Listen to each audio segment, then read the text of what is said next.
আসসালামু আলাইকুম বন্ধুরা। আজকের আবার একটা নতুন জার্নি শুরু করছি। জীবনের ব্যস্ততার মাঝে একটু শান্তির খোঁজে। পাহাড় ডাকছে, মেঘ ডাকছে আমাদের।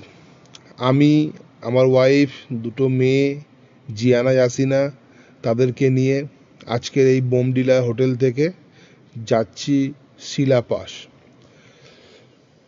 এত সুন্দর রাস্তা, মুহূর্তগুলো কাটানো, সেই ভিডিওগুলো তোমাদের সঙ্গে শেয়ার করব। এই জিশান ব্লগকে তোমরা সাবস্ক্রাইব করো। আর যদি এই ব্লগটা তোমাদের দেখে ভালো লাগে তো তোমাদের বন্ধুদের সঙ্গে শেয়ারও করবে আর লাইকও করবে। চলো আজকে তোমাদের বোমডিলা সিটিটাকে পুরো ভালো করে ঘুরে দেখাই। বোমডিলা সিটিগুলো দেখো, কত রাস্তাটা ন্যারো রাস্তা। সামনে মর্নিংয়ে রাস্তাগুলো দেখতে পাচ্ছ, যেন মেঘের মধ্যেও, মেঘের উপর দিয়ে আমরা যেন যাচ্ছি একদম সিটির মাঝখানে।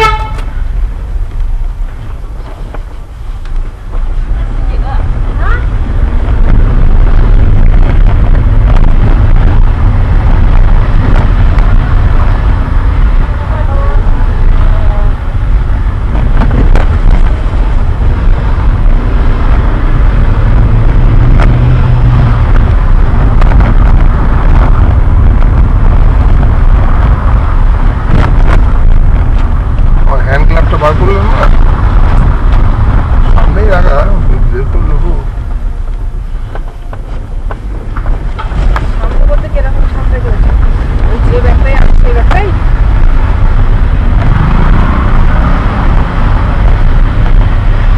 একটা পরে বার করছে, হাতে একটু গরম হয়ে যাবে, বাথরুমে ঢুকেছে।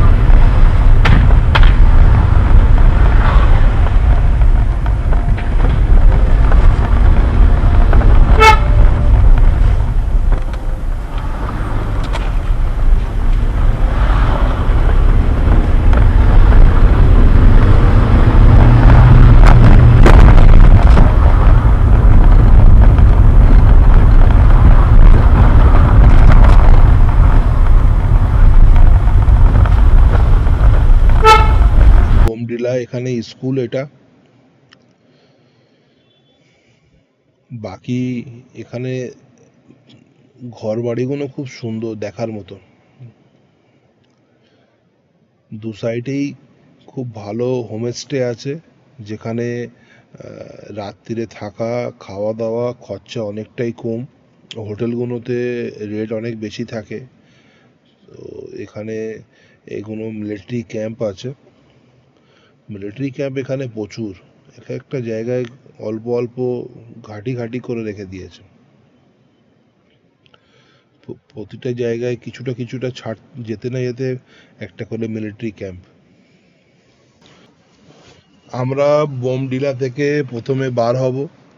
এখানে প্রথমে বার হওয়ার পর বোমডিলা থেকে আমরা যে শিলাপাস ওয়ারিয়ার পর্যন্ত আজকের আমরা যাচ্ছি আমাদের ট্রিপটা। তো শিলাপাস ওয়ারিয়ার বোমডিলা থেকে কম বেশি হোক 90 কিলোমিটার, 90 কিলোমিটার রাস্তা। তো বোমডিলা থেকে প্রথমে পড়বে দিরাং। দিরাংয়ের পর প্রচুর পিক ওপরে উঠতে হবে, তারপরে আমরা পাবো শিলা ওয়ারিয়র। তো শিলা ওয়ারিয়র ক্যাম্প দারুণ সুন্দর জায়গা, সেখানে আমরা এই সময়টা কাটাবো। কোনো গাড়ি খারাপ হয়ে গেছে মনে হয়, সেখানে ব্যাকআপের জন্য আর্মিরা এসছে গাড়িটাকে তুলতে। এখানে সাইট সিন প্রচুর, মাঝে মাঝে সাইট সিন ঝর্ণা দেখতে পাবে। আর জানলা দিয়ে হাতটা বাড়ালে মনে হবে তো যেন মেঘ আমাদের থেকে নিচে। এখানে মন্দিরগুলো দেখো, মনেস্ট্রিগুলো, ছোট ছোট মনেস্ট্রি সাইডে করে রেখেছে। মনেস্ট্রিগুলো দারুণ দেখার মতো। ওদের যে অরুণাচল প্রদেশের যে ফ্ল্যাগগুলো থাকে, বুদ্ধিজমদের যে ফ্ল্যাগগুলো, সেই ফ্ল্যাগগুলো দেখতে খুব ভালো লাগে যখন হাওয়াতে এগুলো দোলে। এক এক জায়গায় তো ফ্ল্যাগ প্রচুর দিয়ে রাখে। রাস্তাগুলো দেখো যেন কি সুন্দর। আমরা দিরাংয়ের গেটের কাছে চলে এলাম, welcome gate to Dirang. Dirang Dirang থেকে প্রচুর পিক একটা মানে দিরাং শেষ করব, প্রথমে এখন দিরাঙে এন্টার করলাম, দিরাং থেকে আমাদের গাড়িটা উপরে পিকে উঠতে শুরু করবে। এখন আমরা একটা পাহাড় থেকে আর একটা পাহাড় চেঞ্জ করব। আমরা সকাল সকাল মর্নিংয়ে বার হয়েছি, এই একটা পাহাড় থেকে একটা পাহাড় চেঞ্জ করছি। যখনই একটা পাহাড় থেকে আর একটা পাহাড় চেঞ্জ করব, কোনো ফ্লাইওভার, কোনো ব্রিজ বা এরকম লোহার ব্রিজ, এগুলো দারুণ লাগে দেখতে। নিচেই দিয়ে মানে নদী যাচ্ছে, আর নদীর জল তো দেখার মতন। এত সুন্দর দৃশ্য, এত সুন্দর রাস্তা, এত সুন্দর যে পৃথিবীর সৌন্দর্য হয়, এই সৌন্দর্য দেখে আমাদের একটা কাওয়ালি কথা মনে পড়ে গেল। চলো এই কাওয়ালিটাকে চালাই, শুনতে শুনতে যাবো, দেখতে শুনতে খুব ভালো লাগবে। কাওয়ালিটা হচ্ছে নামি দানাম মঞ্জিল বুদ শান যায় না মানবুদাম। একটা ব্রিজ পার করার পর আবার একটা ব্রিজ, মানে এই দিকে পাহাড়টা থেকে আবার ওই দিকের পাহাড়ে, মানে দুটো পাহাড় পার করলাম দিরাঙে ওয়েলকাম গেটের পর। আর এখানে যেটা দেখে বোঝা যাচ্ছে রোডটা কনস্ট্রাকশন হচ্ছে, রোড খুব খারাপ। এরকম অফ রোডিংয়ে গাড়ি চালানোর মজা খুব ভালো লাগে, কিন্তু এরকম ফ্যামিলি নিয়ে গাড়িতে প্রচুর লগেজ, একটা গাড়ি প্রচুর ওয়েট, তো সেখানে অফ রোডিং করতে একদম ভালো লাগে না। আর রোডগুলো দেখেই বুঝতে পারছো, জল, ইট, পাথর, মানে দারুণ বিভৎস অ্যাডভেঞ্চার। এই ধরনের অ্যাডভেঞ্চার করার জন্যই লোক খাস করে পাহাড়ে আসে, আর পাহাড়ে এই ধরনের অ্যাডভেঞ্চার করতেও ভালো লাগে, দারুণ। মানে এই ধরনের রোডটাকে দেখলেই মনে হয় যে না, পাহাড়ে এসছি।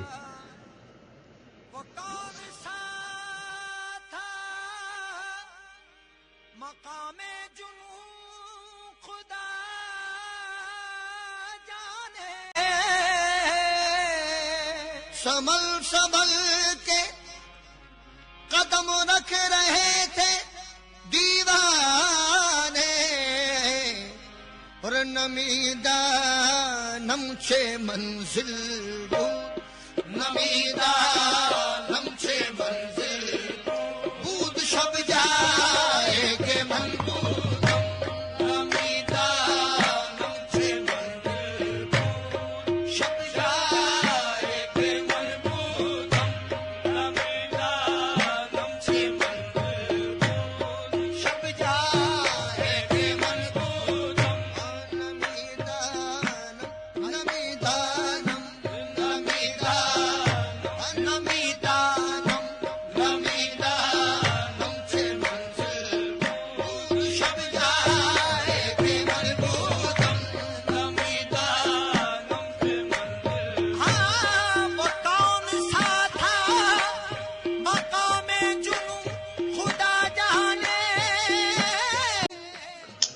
অনেকক্ষণ পর অফ রোডিং করার পর, এতক্ষণ পর খুব ভালো একটা রাস্তা পেলাম। রাস্তাটা পেয়ে তো গাড়ি চালাবার স্পিডটা বেড়ে গেল। আর রোড দেখতে পাচ্ছ সামনে, একদম মাখানের মতন রোড, মানে এত সুন্দর রোদ পড়েছে, রোদেতে রোড একেবারে ঝকঝক করছে। আর দু সাইডে রাস্তা দেখতে পাচ্ছ, গ্লাসের ওপরে প্রচুর মানে দেখা যাচ্ছে। এটা দিরাঙের একদম মাঝখানে সিঁড়িতে চলে আসলাম। এরপরে আমাদের সিলাপাসের রোড চালু হবে, আমরা অনেকটা পিকে উঠবো সিলাপাস।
শিলা ওয়ারিয়র ক্যাম্পের কাছে পৌঁছে গেছি। প্রচুর এখানে টুরিস্ট অলরেডি আগে থেকে পৌঁছে গেছে। এত মর্নিংয়ে আমরা বার হয়েছি, তাও আমাদের থেকে আগে এত টুরিস্ট এসে গেছে। চলো জিয়ানা ইয়াসিনা, নেমে পড়ো গাড়ি থেকে। এখানে আমরা ফটোশ্যুট করব। বা জিয়ানা, হ্যাঁ মুখটা দিয়ে দাঁড়া দেখি। হ্যাঁ দুজনে একসঙ্গে দাঁড়া, একসঙ্গে দাঁড়া। বাহ কি সুন্দর লাগছে শিলা ওয়ারিয়র।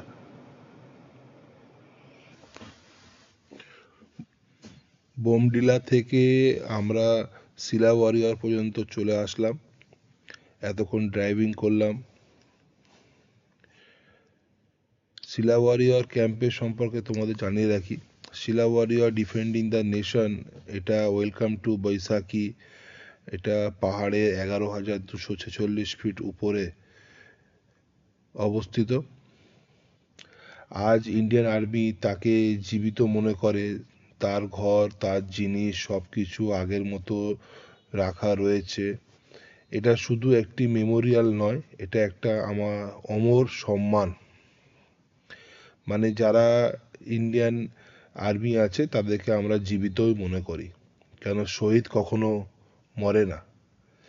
এখানে দাঁড়িয়ে মনে হয় আমরা কতটা নিরাপদ, কারণ কেউ না কেউ নিজের জীবন দিয়ে আজ আমাদের জন্য দাঁড়িয়ে আছে। Salute to our real hero. জয় হিন্দ।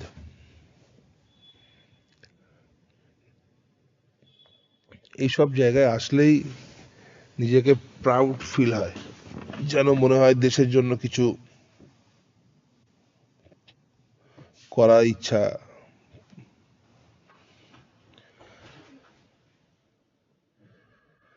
আমাদের এই ট্রিপটা যদি ভালো লেগে থাকে প্লিজ সাবস্ক্রাইব করো এই জিশান, আর নিজেদের বন্ধু বান্ধব সবাইকে শেয়ার করবে। এরপরে নেক্সট ট্রিপ আবার একটা আসবে, কেন এই যে বোমডিলা থেকে শিলাপাস প্রচুর সাইট সিন আছে, তো একটা ব্লগেতে সব কিছুকে কভারেজ করা সম্ভব না। তো আমরা চেষ্টা করছি একটা একটা করে পার্ট এক একটা ভাবে বিভক্ত করে সেটাকে আবার ছোট ছোট করে দেখানো।